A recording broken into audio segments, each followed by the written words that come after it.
আসসালামু আলাইকুম। আমি তামান্না। জিরো ওয়াল এমপেডের আজকের আয়োজনে আমি একজন এসডিজি অ্যাচিভার হিসেবে আপনাদের সামনে দাঁড়িয়েছি। আমরা কি কখনো ভেবে দেখেছি যে মাটির উপর আমরা বেঁচে আছি, যে মাটি আমাদের অন্ন যোগায়, সেই মাটি আজ কতটা বিপন্ন?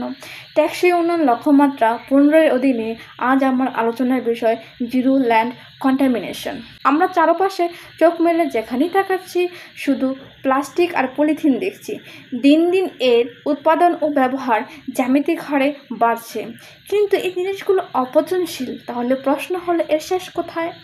এর জায়গা হচ্ছে আমাদের মাটিতে, যার কারণে দিন দিন চাষযোগ্য উর্বর ভূমির পরিমাণ কমে যাচ্ছে। শুধু তাই নয়, একই সাথে ফসলি জমিতে অধিক ফলনের আশায় অতিরিক্ত রাসায়নিক সার ও কীটনাশক ব্যবহার করা হচ্ছে।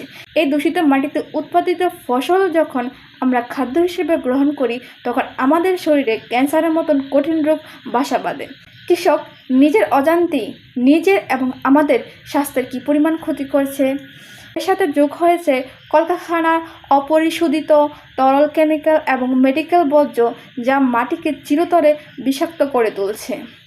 এই কোটি কোটি ফেলে দেওয়া পলিথিন এবং সামগ্রিক মাটি দূষণ রুখতে আমি কিছু সমাধান প্রস্তাব করছি। পারিবারিক পর্যায়ে আমরা ইকোব্রিক্স তৈরি করে পলিথিনকে বদলে বন্দি করতে পারি, যা দিয়ে বাগানে বেড়া বা বসার টুল তৈরি করা সম্ভব। পলিথিনের বিকল্প হিসেবে পাটের ব্যাগ এবং পচনশীল বায়োপ্লাস্টিক ব্যবহার বাড়াতে হবে।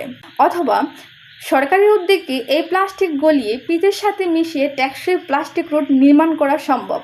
কমল পানীয় বা প্লাস্টিক পণ্য উৎপাদনকারী কোম্পানিগুলো প্লাস্টিক পণ্যের মূল দামের সাথে 2 বা 5 টাকা অতিরিক্ত ডিপোজিট ফি রাখবে। ক্রেতা খালি বোতল নির্দিষ্ট বুথে ফেরত দিলে সেই টাকা ক্যাশ ফেরত পাবে। টাকার প্রয়োজনে মানুষ নিজেই প্লাস্টিক বুথে জমা দেবে। পাশাপাশি জমিতে কম্পোস্ট সার ব্যবহার বাড়াতে হবে এবং প্রতিটি কারখানায় ইটিপি ব্যবহার বাধ্যতামূলক করতে হবে ও মাটিতে বিষ শোষণের জন্য ইকোবায়ো রেমিডিয়েশন উদ্ভিদ ব্যবহার করতে হবে। তবে প্রযুক্তির চেয়ে বড় সমাধান লুকিয়ে আছে আমাদের নিজেদের মনে। আমরা সবাই যদি আমাদের চারপাশের পরিবেশের দিকে তাকাই, এই যে প্লাস্টিক, জমিতে অতিরিক্ত রাসায়নিক সার কিংবা প্রতিদিনের সাবান ডিটারজেন্টের কেমিক্যাল, একটু গভীরভাবে চিন্তা করে দেখুন তো। আমি ফেলছি, আপনি ফেলছেন, প্রতিদিন প্রতিনিয়ত লাখ লাখ মানুষ অসচেতনভাবে এগুলো মাটিতে ফেলছে। আমরা সচেতন না হলে এই ক্ষতি কত বড় আকার ধারণ করবে। আমরা যদি এখনই সচেতন না হই, তবে একসময় এই পৃথিবী কোথায় এসে দাঁড়াবে ভেবে দেখেছেন?